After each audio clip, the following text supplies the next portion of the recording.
I'm Kevin Mims with the Invading Sea, a Florida-wide media collaborative that reports on climate change in the state.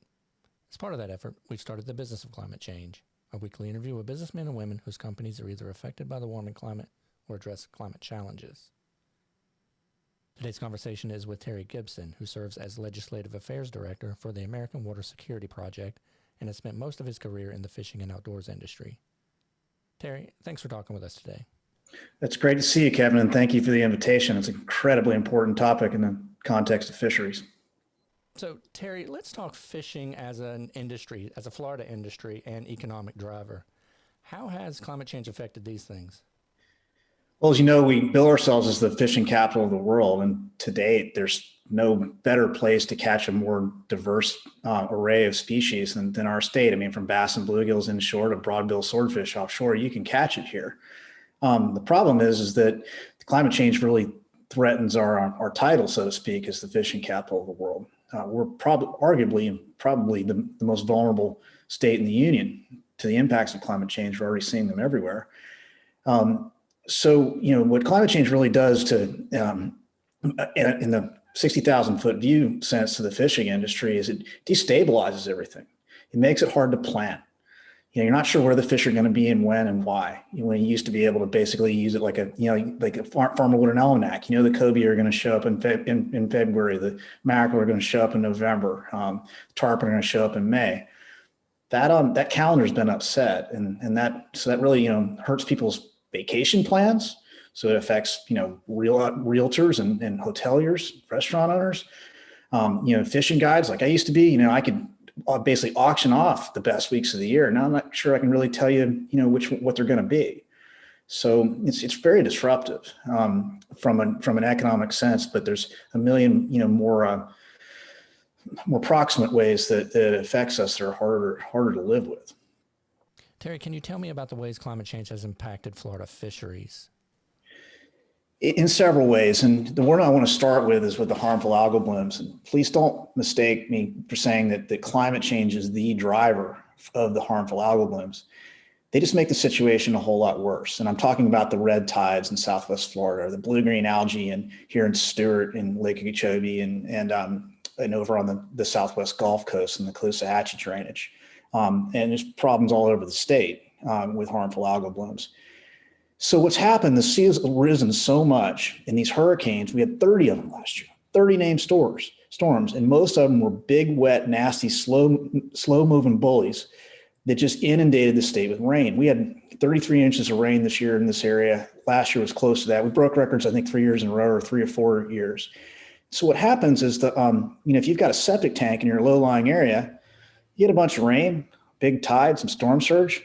Well, your septic tank discharges untreated sewage into the nearby waters. And sewage is just superfood for harmful algal blooms. It's got everything they need in it. It's super biologically available, organic. It gives them the exact type of nutrition they need to drive toxins up. So there's that. It overwhelms our master wastewater systems. Flooding does. Our pipes are. Most of our sewage systems in Florida are as old as I am. I mean, back to the Clean Water Act. It's in the early 70s, or not far thereafter. So they're leaky, and water can get in as easily as it can get out. And so when you get a bunch of rain or a king tide or both, which is often the case now, the water goes right in the pipes and it overwhelms the collection systems, and the utility owners have no choice but to dump. And so again, you've got serious problems with pathogens there, and you've got serious nutrient loading. And there's other land-based sources of pollution, from lawn runoff. The agriculture industry by and large is trying to do everything they can to keep their pollution on property, but it still happens, and it gets harder to manage when it gets, when we get 30 inches of rain. There's just what are you going to do? So all that drives extremely rich sources of pollution to the coast during the times of year when the seeds for the algal blooms are there, and they just blow up. And so you asked me in the previous question about what that does to the economics of the state. Well, take a look at all the water bodies from Tampa Bay southward. 3 of our most iconic species: spotted sea trout, better known as speckled trout; red drum, better known as redfish; and snook, to the best of my knowledge, are still closed to harvest, period. And they need to be, because the red tide just wiped out those populations. We've got to give them time to come back. But if you stop and think of it from a marketing standpoint, What kind of message does that say to somebody, in New York that's looking forward to getting out of the snow and wants to come down and catch a few fish this time of the year? It says, don't fish here. Don't come here. Go somewhere else. So, it trashes the very resource we love and depend upon, and it drives people away in just the most hideous and gross manner too. The news cycle around those red tides, I was glad the news covered it because it's about time we addressed it. But that's, really the worst way that it's impacting us is it's fueling pollution, that's fueling harmful algal blooms, or killing our fisheries and the habitats they depend upon. There's a few other ways if you'd like me to continue. I've mentioned earlier that the calendar is a bit upset. So for example, some of the places, like I live in the quote unquote sailfish capital of the world here in Stewart, we're kind of on the tropic temperate boundary. That boundary is moving north. And I've got friends out there fishing in a day right now that ran almost 2 hours to Cape Canaveral to find sailfish because the water's still so warm. Even though we've had a pretty cool winter, the sea surface temperatures didn't get the memo. So those guys are spending thousands of dollars in fuel that they wouldn't have otherwise. With some of my friends that are commercial fishermen here, most of the Spanish mackerel have stayed 25, 30 miles north of here. Well, the profit margin in that business is slim on a good day. So there's another big fuel bill that they've got to add, driving the trailer and their trucks up there or running it up there from Stewart. And it happens on the Gulf Coast too. So, having to travel more, look harder for fish, that all impacts it. And it hits you like in the gut and your confidence level too. It's like, wait a second, I used to be really good at this. I used to be able to almost guarantee people a good day as long as the weather wasn't awful. And now I'm sitting out here second guessing myself, so it makes a fun job a lot more stressful and certainly less profitable.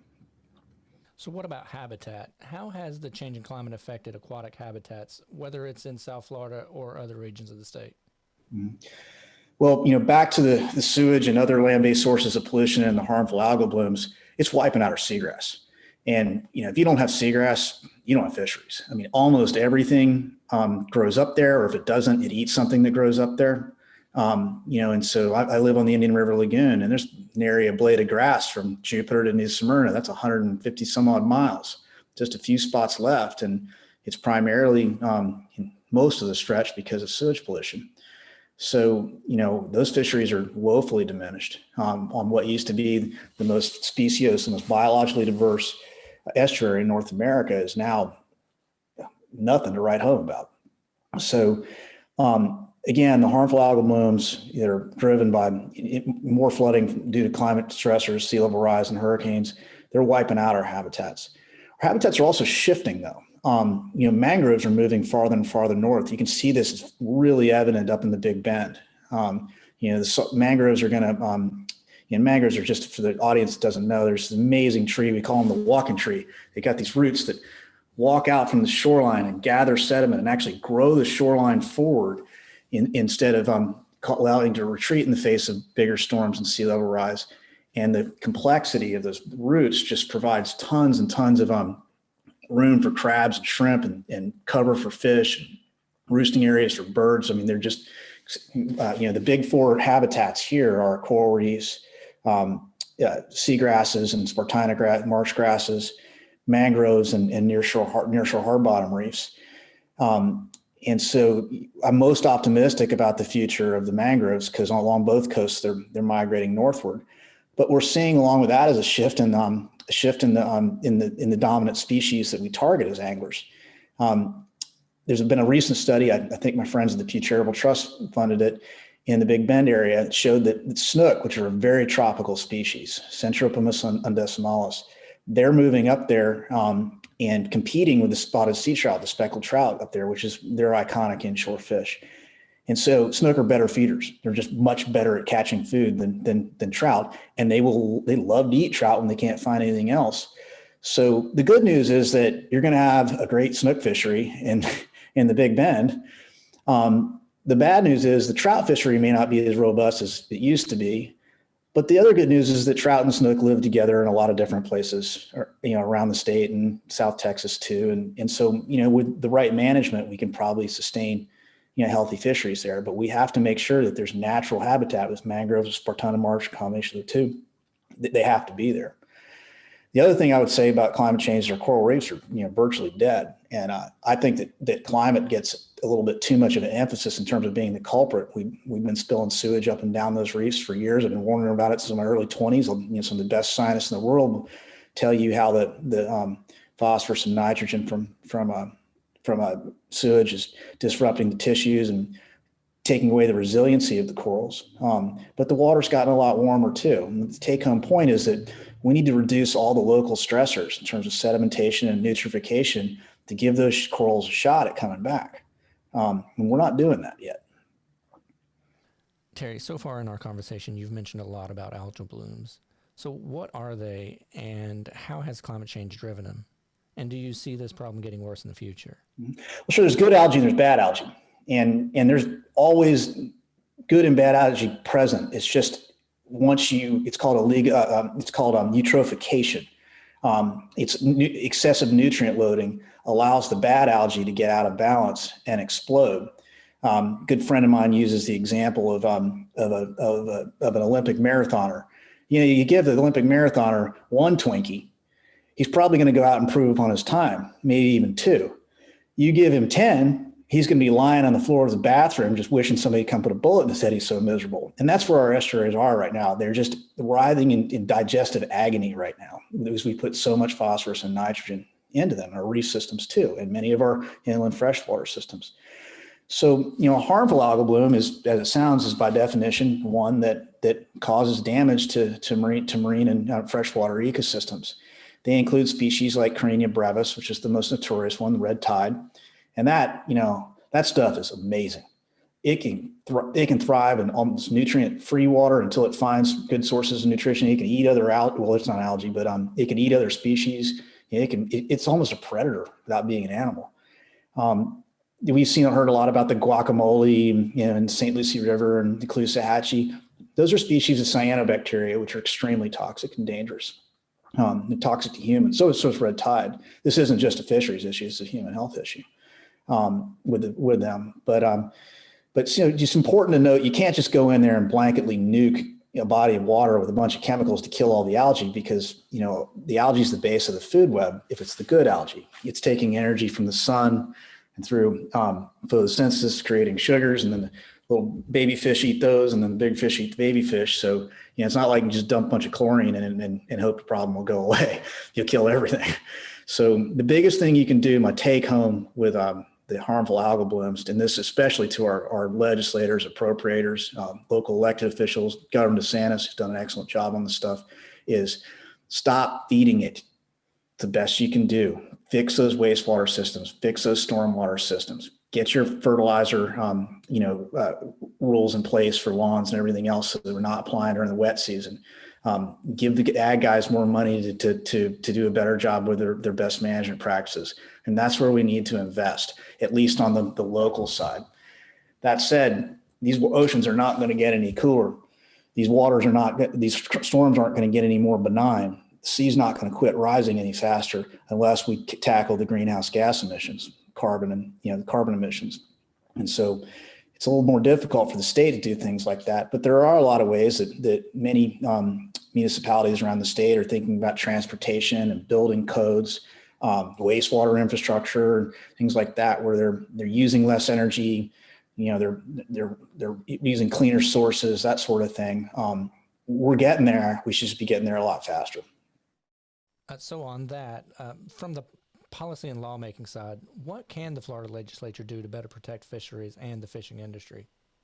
Well, if you don't mind, I'd like to look at what they've done. The last 2 years, they worked on two bills in particular that became the Clean Waterways Act and the Environmental Accountability Act. And I don't understand, most of the people that have poo-pooed the Clean Waterways Act clearly haven't given it a close reading or aren't witnessing the impacts of its rollout.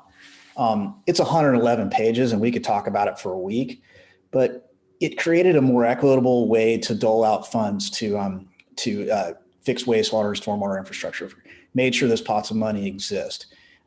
It requires the local wastewater utilities or water utilities to come up with master improvement plans that include the ways that they're going to pay for it, because they've deferred, many of these utilities have deferred investments in repairs and improvements for years. They've used the profits off of wastewater utilities to pay for AstroTurf parks and boat ramps and stuff. It's like, what are you doing? It's the most basic of human services. So anyway, that bill's going to already, the utilities are responding. Massive septic to sewer conversion projects are taking place and accelerating. Local governments, I should mention Brevard County in particular, they put 90% of their half-cent sales tax now goes towards wastewater and stormwater improvements. Congratulations, guys. That's awesome.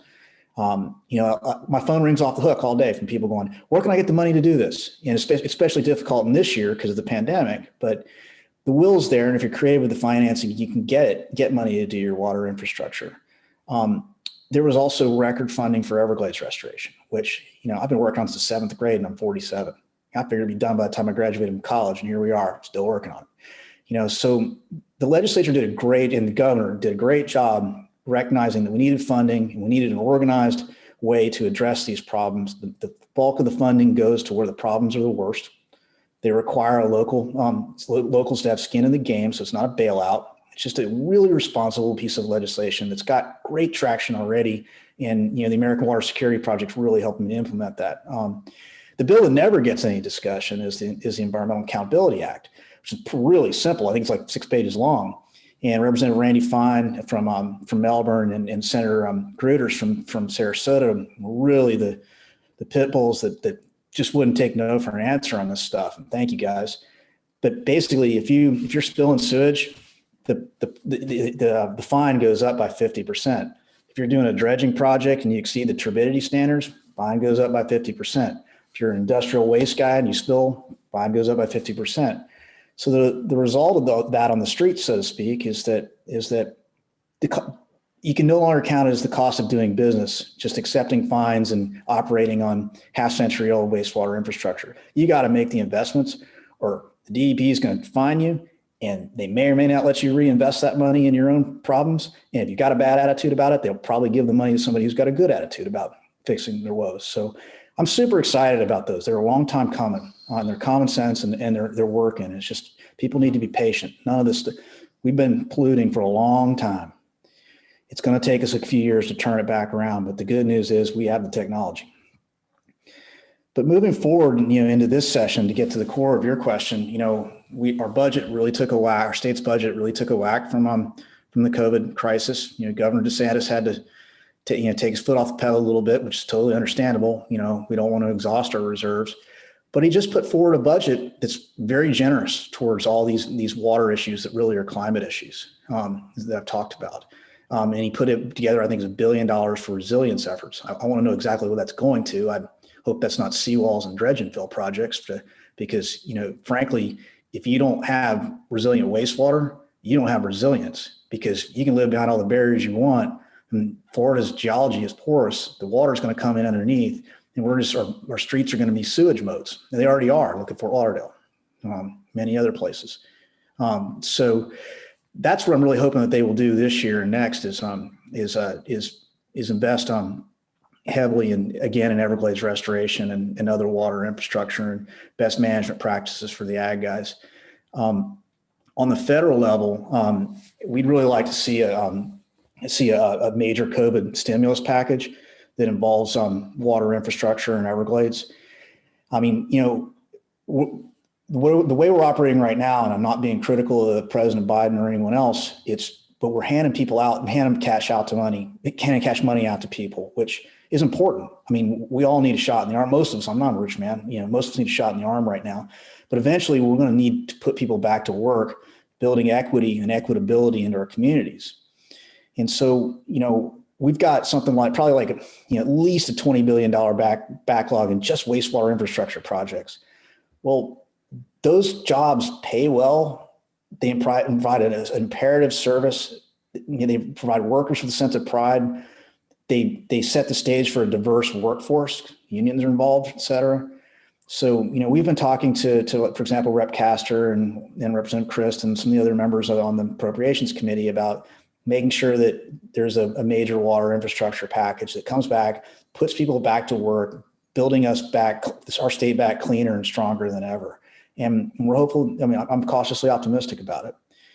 And the last thing I would say on the policy front is this state is long overdue. This nation is long overdue on putting a price on carbon. We're not going to get the emissions under control unless we do that. It's just physical. It's impossible. And these resilience projects we're doing, they're just going to get more expensive and more likely to fail as the problems worsen, as the sea level rises more quickly, as we get a category 6 or 7 hurricane or something. You know what I mean. So the sooner we do that and let the market figure things out, and we move to a clean energy economy, the more jobs we're going to have, the cleaner environment we're going to have, the lower our taxes are going to be, the more money people are going to have to go fishing. But to get back to the central premise of this conversation, I'm selling a boat right now because I'm nervous. I'd like to be buying a new one right now. I've had the same one for 20 years. So again, it's about confidence, investor confidence, and in the fishing industry and just about everything else. So we're hopeful that Congress and President Biden, and Biden's already said he wants to do this, will get some durable legislation together that puts a price on carbon and send some money back home to individuals to help us, put storm shutters on their houses and things like that, but also sends money back to natural resources directly or indirectly through the types of investments we've mentioned already. Terry, thanks for your time. We appreciate it. You're welcome. Take care.